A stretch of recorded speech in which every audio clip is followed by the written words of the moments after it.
ya moshe ano se nya bone dada ya ho an e de bona de akoche blessing besu anyansa ahun say oh ebi fra bonte bae no o ma ba she enti no o se yanso de ya yire ya ho because Ghana ho team bia no wani bo bo chance Asante Kotoko so tell me kana team bia ni ho why we say boys na do ban one na person go ball no 3 back no but why I don't system no coach no me yelusu o ko ball the same system we we friend kwando and we share yen o ti san wa gene any na fi coach every coach no your problem here coach no see ade na o ka tire coach ne on se san system no on se san on ba se san mo ball no bi no nya sam fra no do mo ball no no ma take inexperience or good but or inexperience they no go to condition no lie.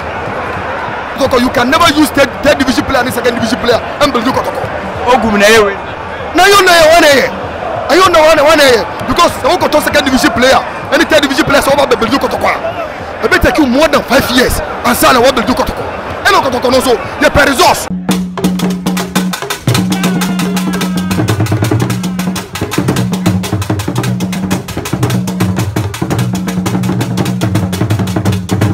Asante TV, ya somo sompa.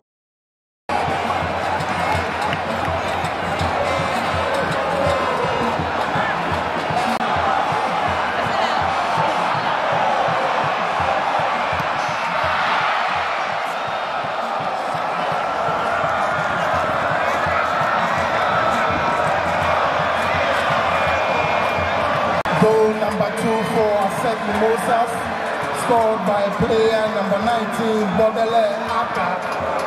Asante Kotoko 0, ASEC Mimosas 2. Mesdames et messieurs, déjà.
and then to see any man for Bakoa say that's why Papa Yara Ago Pramaso.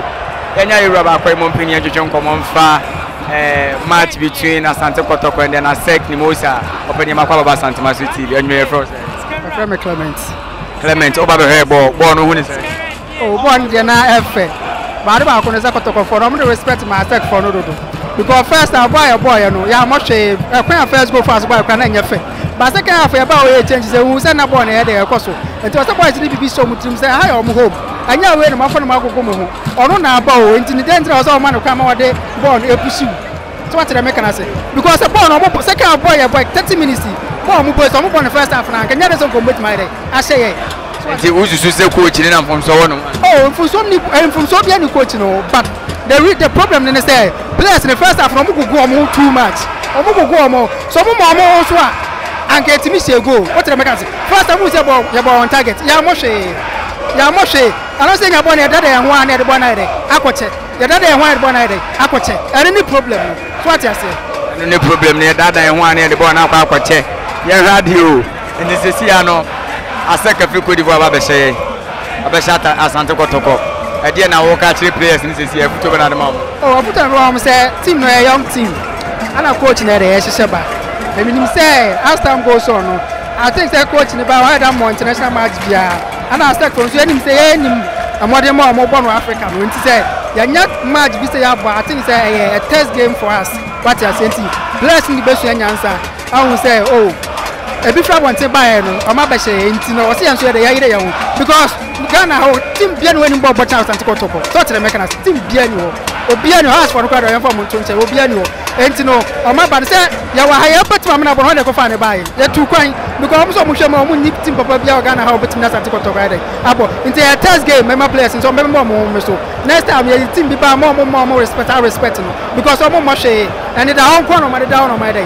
Or my day saying to get catch there, President. As time goes on, improvement where they improvement by radio. Obia baby piano and a president way and YAC and Washeda and Wakafa a sexy moon and ordinary brain Wabesha president why they Onyashi. Answer at Nayano. I say Monia Martin a yabo. And a president now open of Rico Divan Eba. And to Rico Divan on Sagan into a person in it Eba. No, but going to Onyashi, then why Onyashi. Easy, you call it. I say, you're quite about crossing out what you call that. You might call about Santa Masu to be member of my medio parado. Parado, over much. Bashib, problem me, I coach. The coach and I didn't identity in your papa. Colana Bobo, Sanama 12 now. Sa Jamara Bueno on your standard. Until someone started game, you'll get the ball over. Why is the boys not run by one episode of ball? 3 back no one and why I don't system. Coaching on me, Oko board the same system away. Quando and was saying, what is someone again? What is someone again? Any nephew coach. As a coach, you know, your problem here, coach. You see, I didn't know catch the coach in any system. On basis and more bony. No, yes, I'm from Romo. From a 30 inexperience or good, but or inexperience. And come on, waiting a few. Son of a 12-year-old dinner. What's that thing with your Facus? With your Facus? Sana was one way to me. What the team now? What was all boys had on by a Romo ball? Because that's the ball or by. But I don't know you feel. But I don't know it. What boys now? What the boys now? But I have right from the beginning. What was the ball on the beat? I walk of our boys now. Subway out, answer 3 back away. Say, I suppose you answer 3 back no one. I suppose you know. Well, I don't know more for to the answer. Once the system, but yeah, when you're with that. Opa market on one system now, yeah, when you're with that. One system now, yeah, when you're with that. But 3 back no, what's it more? Just a good by moon. Within by 5 in the game, because I'm mature. Of 12 fish on a Kotoko. Or your 3rd division player, I'm not catching. Or your 3rd division player.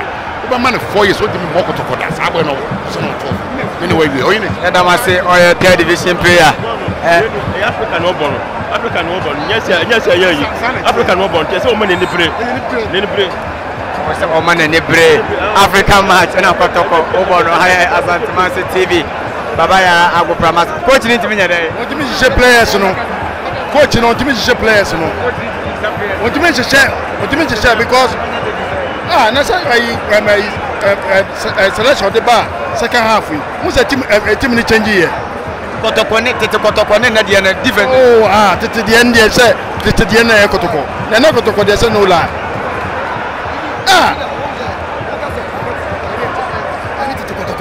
even me for who kwetiro enre chi Kotoko last 2 years ogum Kotoko no anka sa team na ekita e face ASEC anka ye be we game ni simple and ogum sometimes ball now o ma boys ni ball na because o share team now aparedi na can you imagine say baba ya first up on me ko share ni na on na okita ball ni na second for by why you kalu watara o share no from pro me ni so operate ya ball na enye ogum ya o say o mkasa nchira no you can never use third division player and second division player and build Kotoko Ogum na yewe na you know one here ayo na one here because o ko to second division player and third division player so over build Kotoko e be take you more than 5 years and say na what build Kotoko and Kotoko no so the per resource the see I be say ko Africa o the third division player this ASEC team no me for on ASEC team na me be example team ASEC the buy na say na team dia o but mo place here matured so ball mo ball and you papa be on but mo ball as a matured players it is all the third division second division ever be the team here enfa it ogum yesra no on share second division third division on reduce am on na Ghana Premier League now you matured players on met my head on met my ball na ball here because third division second division to be frank with you me dey bia me follow Kotoko say ya o be ko dia ogum o be faili so no aba kaya the last 2 years the team no so sha you mu de siro you Fabio Gama this players o mu fifi African team bia o be ba o be funny bia o ko be starting they say show team show fifi we lamp ya sina o da kan the team wey na midfield no we lamp to one bio other team lamp to pra no Kotoko as one is no osu and the team na good player ba ko pe o free team no obi esu enti on jai second division players on ko pe matured players we can go to Africa to get matured players and you Ghana ko o e bet me ko Africa you cook even ASEC we bet me strategic player Dabena ASEC aba Kotoko ni ASEC Dabena ASEC so ba na for first one budget your friend Augustine me o kuma technical university KSU ya system ni say on say ubile mi coach ni bebre ba enye say what the two players ya ASEC for dem ba ya the Premier League no sikanya dey any Premier League ni mo enti say Richmond Lamte a demand for 20,000 Ghana cedis that rate is 200 million yenti mi nyanya dey e ma no because league na ye born sikanya dey any enti dey na be ye obeko Fabio Gama ma wo kan sikanya league ni mto mbe dey ombeko ana secondary ya to number 2 which is Emmanuel Kloti at bench and ya did justice play na ono ye natural defensive midfielder nanka o mota ti train o be gina ne so no ye do ono ne say onkobo number ye dey onkobo number 2 na Emmanuel Kloti mi nya dey ent na bench enti team ni dey enti we first half na one na edit pace ni na o game na ye bo no number 33 ni free mu no ansa na Kotoko ebenya game ni bi aye dey abo enti team no enye say ye league no mi e blebu coach mbebebe enye ye coach no ye to league players division 2 and ye deba afa no o players o mo boys na afa no mu nyina aye dey aba ye say yi wo ho a wo ko sa mokola wo we mokola eko mokola obede obeko if gas man on beko eye sika ye ni wo league ni mu nti no me ye dey ko mo da say wa bie company na say no sponsors a wo dey wunya sponsors ma wo betima fa nipa beblebe say uro mo unti mi fa enti league no enye unti mi fa league we enkoto to Cote d'Ivoire ASEC Mimosas we mo unti mi enti league ni ya Kotoko ne ha tele person mo ye ye betimi ya keep players 20,000 Ghana enye ska bia say Richmond Lamte o ye league no about 2 years the next blast akola obe starting enti o see a team ye league no ni ye na nye coach na o see blame no o see league no na ye ni nye coach na o see ye blame no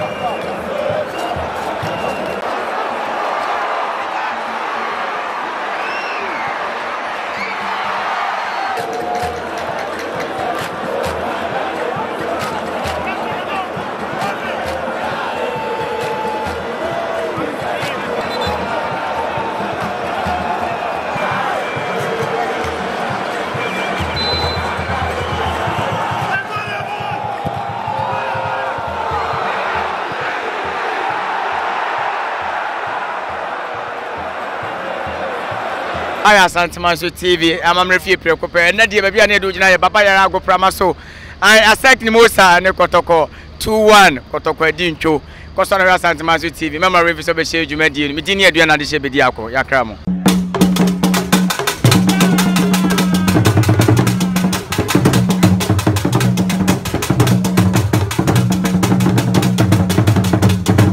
Asante Manso TV, ya somos sompa.